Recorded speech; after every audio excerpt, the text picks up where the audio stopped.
బాధ. తల్లిదండ్రులు లాంటి ఉపాధ్యాయుల చల్లని చలువ నుండి దూరం అవుతున్నామన్న ఆందోళన.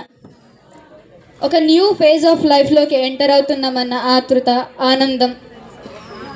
ఏదేమైనా ఉన్నత శిఖరాలను అధిరోహించి మళ్ళీ ఈ పాఠశాలకు రావాలని కోరిక, వస్తానని నమ్మకం అన్నీ కలిసి మనసులో తాండవం చేస్తున్నాయి. ఏదేమైనా 5 ఏళ్ల ఈ పాఠశాల జీవితాన్ని 5 నిమిషాల్లో వర్ణించడం నిజంగా కష్టమే.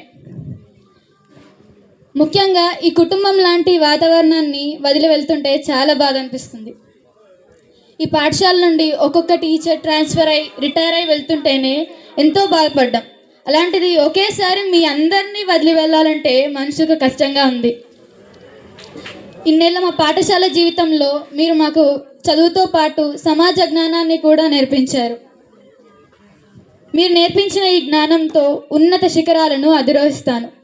నా జీవితంలో నేను ఏ చిన్న విజయం సాధించినా దానికి కారణం నా గురువులేనని నేను గర్వంగా చెప్పుకుంటాను. నేను గెలిచినప్పుడు నన్ను ప్రశంసించి ప్రోత్సహించారు. ఓడిపోయినప్పుడు నా వెన్నంటి ఉండి ధైర్యం చెప్పారు. ఇలానే ఇక ముందు కూడా నన్ను ముందుకు నడిపించాలని కోరుకుంటున్నాను. మేము ఈ పాఠశాల గదుల్ని వదిలి వెళ్ళిన మా గుండెల్లో మీ స్థానాలు ఎల్లప్పుడూ పదిలమే. మేము ఎల్లప్పుడూ మీ స్టూడెంట్స్మే.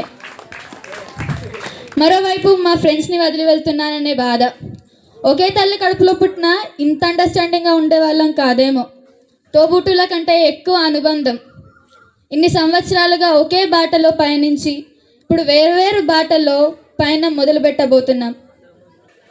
కానీ గమ్యం చేరే పయనంలో ఒకరికొకరం సాయపడి ఈ పాఠశాల ప్రగతికై మళ్ళీ ఏకమవుతామనే నమ్మకం నాకుంది. ఇప్పటి వరకు తెలుసో తెలియకో ఎవరి మనసైనా నొప్పించి ఉంటే దయచేసి పెద్ద మనసుతో క్షమించగలరు. నా మిత్రులందరికీ all the best for your exams. మరియు గురువులందరికీ ధన్యవాదాలు మరియు పాదాభివందనాలు తెలియజేసుకుంటూ నా ఉపన్యాసాన్ని ముగిస్తున్నాను.